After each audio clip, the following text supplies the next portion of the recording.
on retrouve Bertrand Latour en direct de Paderborn pour parler de William Saliba. Est-ce qu'il est là, mon Bertrand? Oh là! Est-ce que Dominique Sévrac Est-ce qu'il est là? Il arrive, il se met en place. Vous savez, c'est comme toutes les stars. Hein.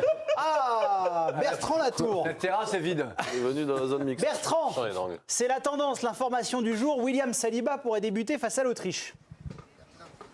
C'est bon, ça va.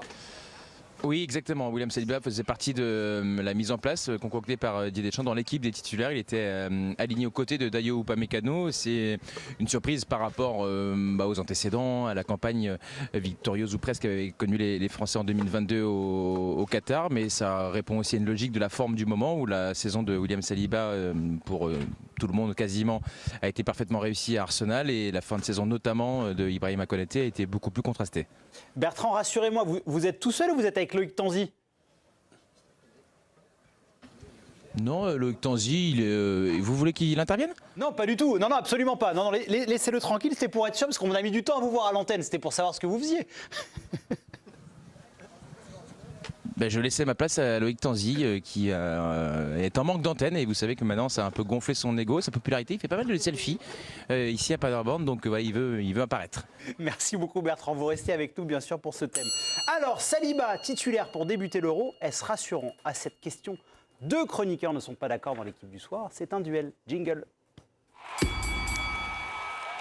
Non, ce n'est pas rassurant, c'est Guillaume Dufy. Oui, c'est rassurant. Dave, décidément, messieurs, vous êtes collés ce soir. Oui, c'est rassurant. C'est le front de gauche. Oula, qui se déchire. Déjà, se déchire avant même de recommencer le duel.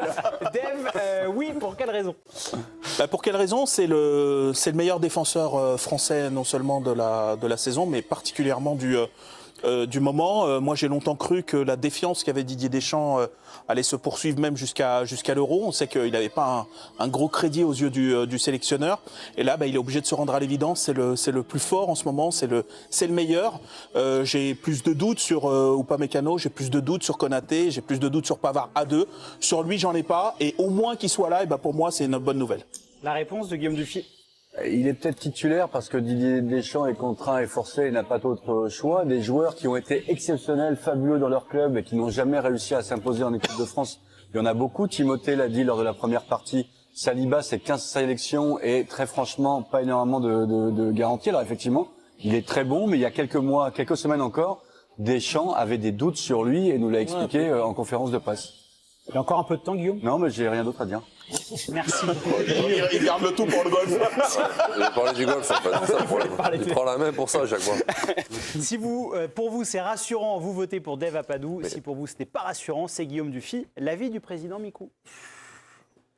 Moi, je pense que c'est plutôt rassurant parce que Saliba, c'est vrai qu'il n'a peut-être pas été super performant en sélection par rapport à ce qu'il peut faire en club.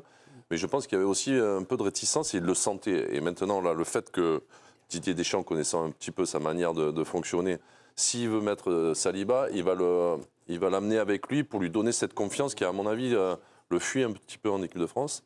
Et déjà, contre le Canada, c'était mieux. Voilà, déjà, c'était mieux. Donc, je pense que si Deschamps compte sur lui, il va lui parler d'une certaine manière pour lui donner cette confiance-là. Et quand Saliba a cette confiance-là, je pense que c'est très, très fort. Et pour moi, ça me rassure plutôt. D'accord, donc point pour Dave. Vous avez parlé du Canada. Dave, on va écouter les propos de William Saliba. C'était au micro de Bertrand Latour, après la rencontre justement face aux Canadiens. Il faut toujours être prêt, parce qu'on ne sait jamais ce qui peut se passer. Et voilà, le coach m'a donné une chance et je pense que j'ai bien répondu. Vous l'avez dit récemment dans une interview d'ailleurs dans l'équipe que vous n'aviez pas encore fait de match référence en équipe de France. Est-ce que là, ce soir, c'est le match où vous ressentez le plus fier de ce que vous avez pu faire sur le terrain ou pas? Ouais, je pense que c'est mon meilleur match en bleu. J'espère que je vais continuer comme ça et voilà. Question à Bertrand après. Vous voulez poser?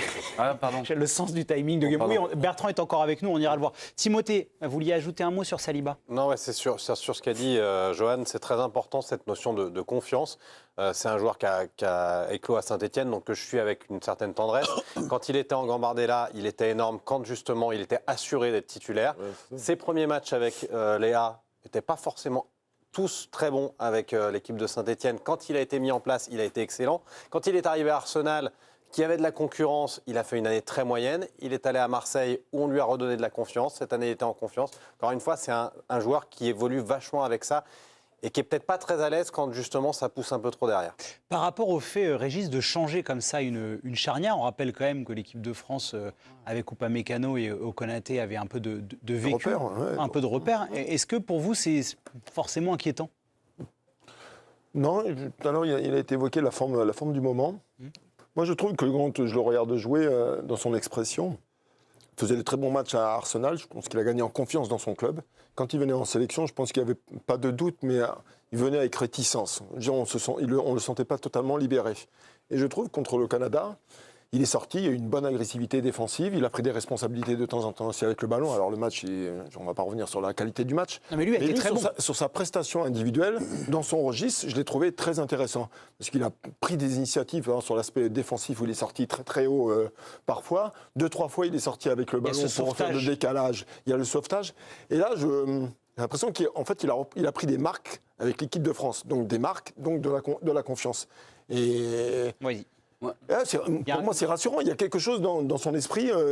J'ai l'impression qu'il y va par étapes. Il a été avec Arsenal et avec l'équipe de France. Il est en train de prendre confiance. Et puis, voilà. Guillaume, vous vouliez parler à Bertrand. Je pense qu'il est là. Avec Bertrand qui parlait de la forme du moment. Il connaît maintenant bien mieux que moi Didier Deschamps. Et la forme du moment pour Didier Deschamps, très franchement, durant son règne, ça comptait forcément très peu.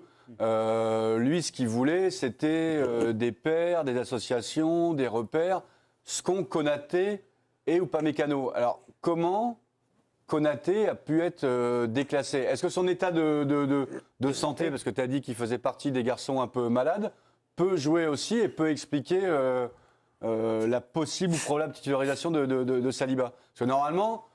Voilà, il fait confiance plutôt à des choses, à des joueurs en place dans l'histoire de son règne et durant son règne. Allez-y Bertrand, répondez. Ouais, je suis d'accord avec ce que dit, en tout cas ce que soulève Guillaume Dufy. C'est pour ça que moi, ça me surprend, parce que c'est vrai que tout au long de son histoire en équipe de France, Didier Deschamps, souvent, il a tendu la main, en tout cas accordé une confiance qui répondait pas nécessairement à la forme du moment, mais davantage avec ce que les joueurs avaient accompli en bleu. Ça a été valable à un moment donné pour Griezmann, qui parfois était en difficulté en club. Ça a été très longtemps valable pour Olivier Giroud, dont le statut était déclassé en club. Ça a été un peu valable aussi avec Randal Kolo Muani, qui à l'échelle de son histoire en bleu n'a pas fait 150 choses, mais qui très régulièrement a eu du temps de jeu. Et c'est pour ça que moi, le déclassement de Ibrahima Konaté me surprend, et pour être sans beauté en touche, j'ai pas tous les éléments encore qui me permettent de comprendre. Mon interprétation est que Konaté a fait trop peu et que Saliba a fait beaucoup, et ce qui laisse à penser que ça sera mieux avec l'un plutôt qu'avec l'autre. Mais est-ce qu'il y a d'autres éléments, comme le fait que Konaté a été diminué ces derniers temps avec cette petite maladie qui l'a touché, qui l'a amené il y a de cela hier à être à l'écart du groupe, en tout cas à s'entraîner à part. C'est une possibilité. On verra à l'entraînement demain, qui à nouveau est à huis clos et permettra peut-être encore de déceler une nouvelle tendance, en tout cas, ou peut-être d'affirmer ce qui s'est passé aujourd'hui. Mais je suis d'accord que de ce point de vue-là, ça ne correspond pas totalement. En tout cas, c'est surprenant par rapport au logiciel qui peut être celui de Didier Deschamps dans le choix de ses joueurs. Dave ? Ouais, il faut peut-être même quand même nuancer un petit peu ce constat qu'on peut partager en partie, mais qui ne se vérifie pas toujours avec Didier Deschamps. On se souvient par exemple la Coupe du Monde 2018, il la commence en mettant Giroud sur le banc, et il fait confiance à la forme du moment de Ousmane Dembélé à ce moment-là, qui arrive quitte à revenir dessus derrière. Je trouve qu'il n'a pas toujours... L'Euro 2016 aussi, où Griezmann arrive un peu fatigué par sa saison avec l'Atlético, il fait finale de Ligue des Champions, etc. Il est un peu usé. Euro Coupe du Monde, sur le deuxième match, il a changé. Exactement, voilà. Là, tu parles de joueurs à vocation offensive. Je pense que pour la défense, je sais pas, je parlais avec des techniciens qui expliquaient qu'une charnière, c'est une paire, quoi. Oui, peut-être. C'est pas uniquement deux bons joueurs, il faut que les types se connaissent, s'apprécient. Je suis bien d'accord que c'est un point plus névralgique, mais je veux dire... Bon, je me tais parce que là, je pourrais faire des points. Belle victoire. C'est incroyable d'ailleurs que les. À ce point, mais je pense qu'honnêtement, Saliba, il y a beaucoup de gens qui regardent la première ligue, etc. Bien sûr. C'est vrai que ce qu'il fait Arsenal, c'est phénoménal. Mais l'équipe de France, c'est pas la même. Hein. Peut-être sa dernière prestation contre le Canada, peut-être rassurer aussi des gens. On aura le temps d'en reparler de l'équipe de France et de William Saliba.